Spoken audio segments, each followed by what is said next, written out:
Senhor presidente, senhoras e senhores senadores, foi grande o esforço para que na última sessão da Comissão de Constituição e Justiça nós finalmente dessemos um fim a isso que vem se transformando no país ao longo dos anos, num escudo, num biombo, de modo a permitir que pessoas busquem na política ou nos mandatos populares um biombo, um escudo para se afastarem dos seus crimes comuns. Estou aqui me referindo ao foro privilegiado, que no Brasil se banalizou e se transformou na prática numa imoralidade.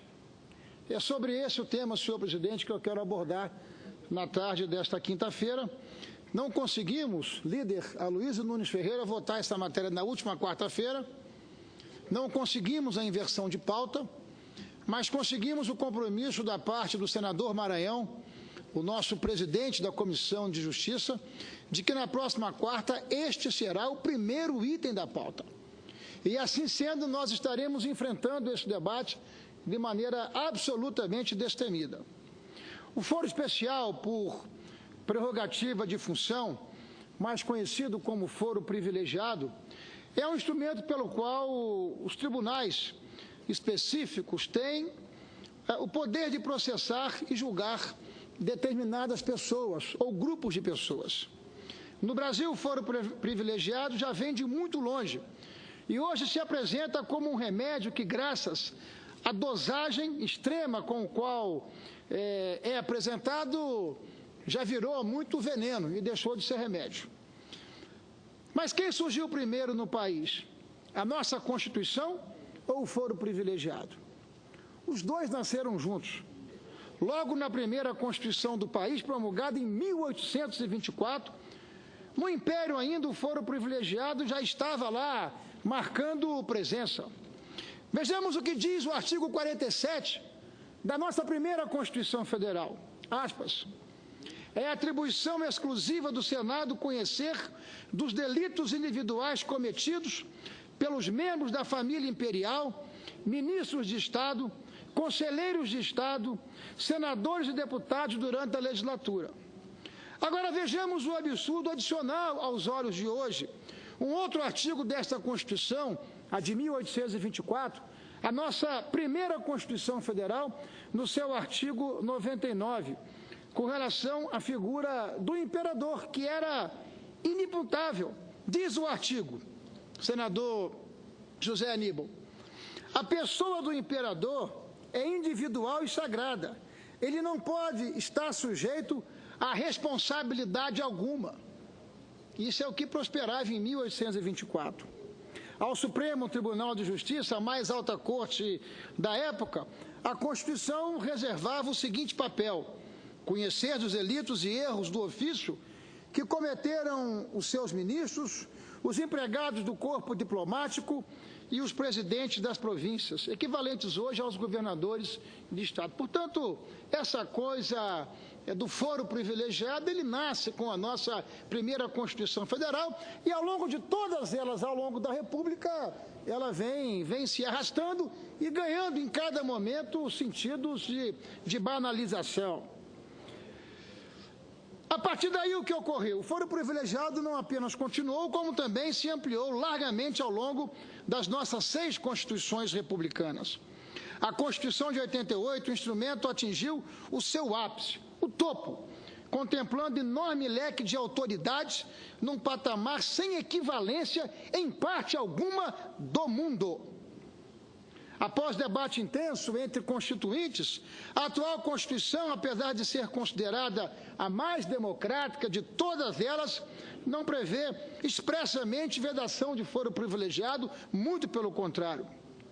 A Constituição cidadã acabou sendo muito generosa no quesito foro privilegiado, ampliando o fosso entre a maioria da população e uma parcela minoritária de privilegiados. O resultado dessa banalização é que atualmente são 22 mil pessoas, pelo menos, em todo o Brasil, que gozam desse privilégio, meio como que criando cidadãos de primeira e de segunda classe. Pessoas que gozam de um inaceitável privilégio de responder a processos criminais diretamente a tribunais especiais e não a um juiz comum de primeiro grau, fortalecendo, inclusive, a figura e a pessoa do juiz natural. Eu não estou me referindo aqui à chamada imunidade material, eu estou me referindo aqui a crimes comuns. São protegidos pelo foro especial não apenas políticos, não apenas presidente e vice-presidente da República, ministros, deputados estaduais, deputados federais, senadores, comandantes das Forças Armadas, governadores, prefeitos, mas não apenas isso. Também juízes de primeiro grau, juízes dos tribunais superiores, juízes federais, desembargadores federais e membros, em toda a sua inteireza, do Ministério Público e dos tribunais de contas.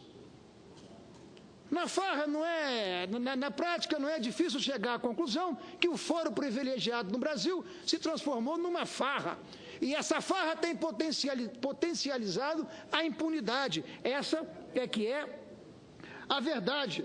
Conforme o cargo que ocupa, esses brasileiros são julgados por tribunais de justiça dos estados, tribunais regionais federais, Superior Tribunal de Justiça e até mesmo pela mais alta corte do nosso país, o Supremo Tribunal Federal. Inclusive num desvio absoluto daquilo que a Constituição preserva para a nossa maior corte. Ou seja, esses temas não deveriam e não podem continuar tendo trabalhando no congestionamento da nossa mais elevada corte. É algo intolerável. Precisamos acabar com essa verdadeira farra do foro privilegiado, até porque o artigo 5º da Constituição Federal estabelece que todos os cidadãos são iguais perante a lei, mas o foro privilegiado é uma exceção imoral que acabou virando regra e não exceção. Na República, a lei nos iguala, pelo menos deveria nos igualar. Estamos aqui a avaliar um instrumento que nega a igualdade e exalta a impunidade. Para nós parlamentares, que prerrogativas deveríamos ter para o exercício das nossas tarefas que são delegadas pela população brasileira? Evidentemente, só as que garantem a palavra para afirmar nossas convicções sem qualquer tipo de censura. É excesso qualquer prerrogativa para além do limite da chamada imunidade material, que torna inviolável as nossas opiniões, as nossas convicções, por qualquer que sejam elas. Esse é o limite daquilo que nós precisamos para o exercício dos nossos mandatos em favor da sociedade brasileira. Até porque, senador Zé Aníbal, mandato não é propriedade particular de quem o exerce. Mandato é propriedade da sociedade. Nós recebemos uma delegação para atuar em seu nome e não podemos nos valer disso para continuarmos com esses excessos. E o foro privilegiado seguramente é um desses excessos. Falemos aqui então em bom português. O foro privilegiado serviu e serve até hoje de biombo para ocultar delitos praticados por uma minoria, como escudo para retardar ou anular punições, porque as prescrições aos montes, elas estão presentes no julgamento do Supremo Tribunal Federal. Há hoje no Supremo Tribunal Federal 84 inquéritos envolvendo 53 deputados e senadores e que se tornaram ações penais no Supremo Tribunal Federal, estão na média, creiam Vossas Excelências, ou pasmem Vossas Excelências, há mais de 7 anos, sem previsão de desfecho.